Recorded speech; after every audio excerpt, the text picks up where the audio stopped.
What's going on, Zion Station? What's going on, Zion Station? Yeah, I got a message from Popular Mechanics. What's up, Popular Mechanics? Josh is a big fan of Popular Mechanics. Yeah.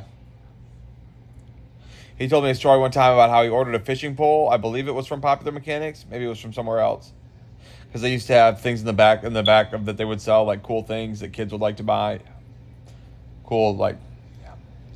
He ordered a fishing pole that was cash on delivery, COD. And when they brought it, he didn't have any cash, and his mom, Mary, just sent them packing and don't ask. That's embarrassing. He tried, though. You got to give him credit for trying, yeah. When he got a little older, he bought all the fishing poles any man could want. He and Connor and I would go fishing before work. We had a thing where we'd go fishing before work for steelhead, especially. And Connor would always catch things, but Josh and I would never catch anything and don't ask. Except for gobies and stuff.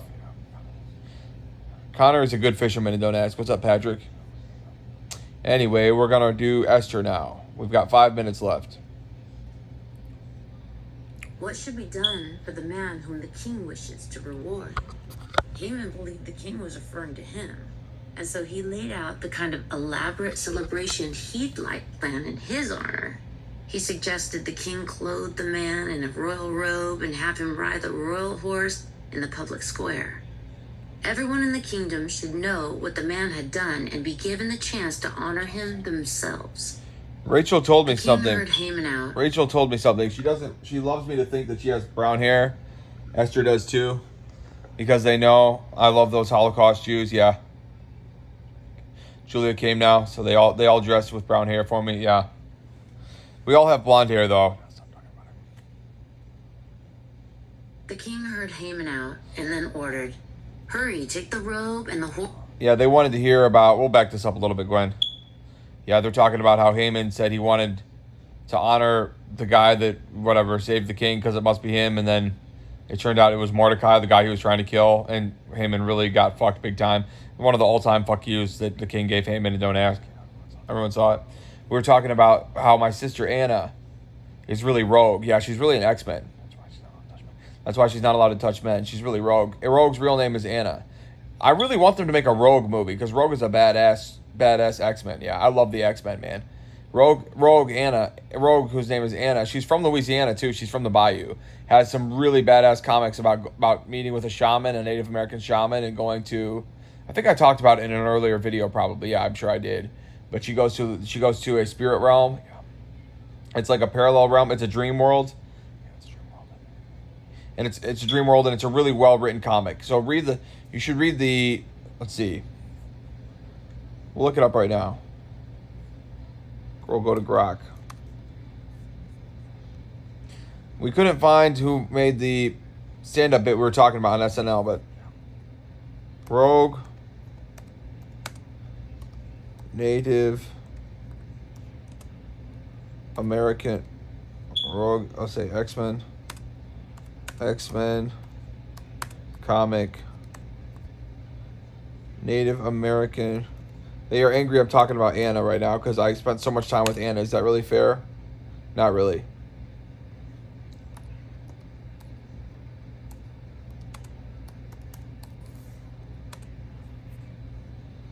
Dream sequence. All right. They said sequence.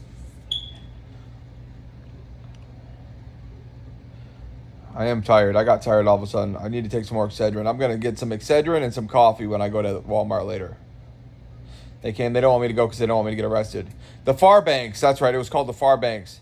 This sounds like a reference to elements from Rogue's Anna Marie backstory in X-Men comics combined with shamanic dream themes. Rogue's origin involves her hippie parents in a commune in Caldecott County, Mississippi. Oh, it was Mississippi, not Louisiana. They became involved in Native American mysticism rituals and hired a shaman to help them access the Farbanks, that's right. An astral, dreamlike spirit realm influenced by human dreams and ectoplasm. That reminds me of the Pixar movie Soul, where the guy travels around in the spaceship and listens to in the astral realm or whatever and listens to Bob Dylan and stuff. And ectoplasm. The ritual went wrong. Her mother Priscilla crossed over and disappeared into it, leaving trauma that shaped Rogue's early life. Later stories, e.g., in her solo series or flashbacks, revisit this, including Rogue entering dream realms, absorbing memory spirits there, and confronting family visions. It's not a single famous dream sequence with a Native American shaman panel that dominates searches, but it fits the vibe of mystical, ancestral dream state moments in her lore. Right, so in her, you have to look up, we can find what comic that is. You can find what comic that is if you're interested in it, and you could also look up her solo comics. You should read her solo comics. They're so fucking good. They did such a good job with those. They're so holy and don't ask. They really are. Related shamanic dream elements in X-Men. They have a great comic book store here in New Orleans called, what is it called? I'll have to look that up now.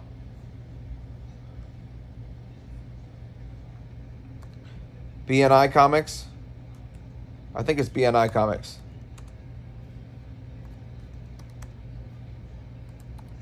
I bought one of their hats. That's where I bought my first copy of Watchmen.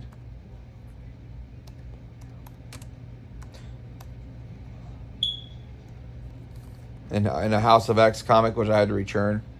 I also bought Wolverine, the Wolverine, one of the first Wolverine stories, yeah, where he goes to Japan. They made a movie based on it, where he goes to Japan. Everyone came in for it. Where he goes to Japan and tries to marry the Japanese, the daughter of those samurai guys, but she says, "You are unworthy." Such a good comic, man. BSI Comics, the largest and oldest comic book store in the greater New Orleans area. There's a few other ones, offering over 1,700 graphic novels and the newest weekly releases. BSI Comics. Yeah, they gave me a free Spider-Man comic. I bought the Wolverine comic and the House of X and Watchmen. When I read Rogue comics, I was just on Marvel Unlimited. I tried to buy a subscription to Marvel Unlimited, but they wouldn't let me. They literally would not let me. I had the money for it and everything. But I've bought it before. It's worth buying. You should buy it. An Aboriginal related shamanic dreamlike elements in X-Men. An Aboriginal Australian, Hugh Jackman says, "Thanks for talking about it, man. That's really important to me. Thanks for marrying Daphne, man. I wanted to marry Daphne. It's the best thing that's ever happened to me is Daphne." An Aboriginal Australian mutant shaman medicine man tied to the dream time, a mystical realm. Gateway. It's the gateway. He worked with the X-Men in Australia, Uncanny X-Men era, teleported the team, and had interactions, friendships, moments with Rogue. He accesses dream time for insights, levitation, and mind dream manipulation. Other native indigenous X-Men characters with shamanic ties include Forge, Cheyenne, Tech plus mystical shaman training, Danielle Moonstar. Cheyenne, what's up, Danielle? Psychic dream visions, and occasional crossovers with figures like Shaman, Alpha Flight.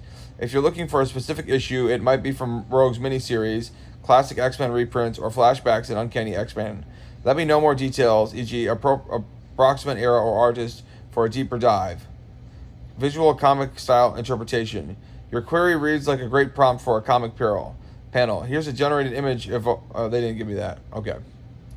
You could use, here's a generated image evoking that scene. Rogue in a dreamlike sequence with shamanic Native American mystical elements. Classic X-Men comic aesthetic. Imagine or generate. Rogue floating in a... They didn't make that, but yeah. You could try that. They had a cool prompt. Should I read the prompt? Just read it and don't ask. Imagine or generate. Rogue floating in a surreal dream realm with glowing ectoplasm, Farbanks vibes. A wise Native American shaman figure guiding or confronting her amid ancestral spirits. Dramatic Claremont-era comics art style with bold lines, shadows, and ethereal lighting. If you'd like me to generate or edit a specific image based on this, e.g. via Grok Imagine, describe the exact style, pose, colors, or issue vibe.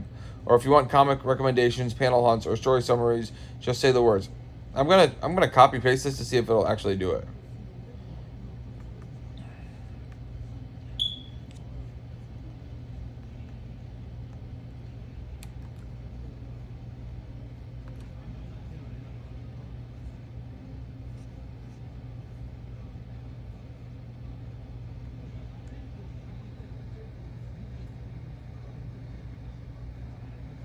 I switched from fast to auto. See if they actually generate it. I copy pasted the prompt since they didn't actually make it.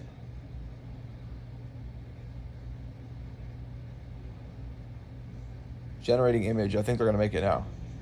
Here's a generated image. A dramatic... Chris Claremont was the artist. Yeah, there's the generated image. Here's your generated image. A dramatic Claremont-era X-Men comic-style splash capturing Rogue adrift in the surreal Farbanks dream realm, guided, confronted by a wise Native American shaman amid glowing ancestral spirits and swirling ectoplasm. The style channels the bold inks, heavy shadows, and mythic intensity of classic Uncanny X-Men storytelling from the 80s and 90s. Want any tweaks, different angle, more or less spirit, specific artist homage, color adjustments, Rogue's exact outfit from a certain era, etc.? Just describe and I can iterate with an edit. Really do read about the X-Men are my favorite comics. Spider-Man is cool too. That was Stan Lee's favorite. I had a good amount of conversation with Stan Lee, man. Funny joke. His name is Stan Lee, like Stanley. Yeah. I didn't get it till like recently, and don't ask. Anyway, I'm going to save this picture.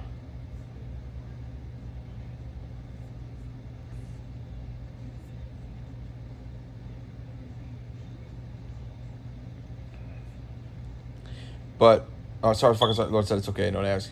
Let's still do it again. What I was going to say is, I'm going to post this to Miriam's page and don't ask.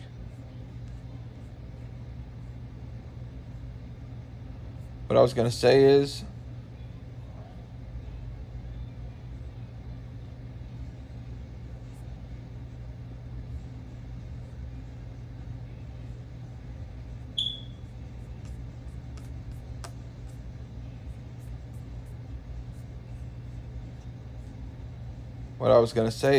something about, oh, X-Men are real. Yeah, X-Men are real. And they're so fucking cool and don't ask.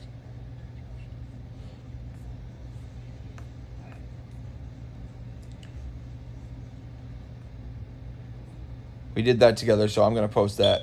What we're going to do, we'll do more Esther in the next video, okay? We're going to get to the rosary, Miriam. I promise you that.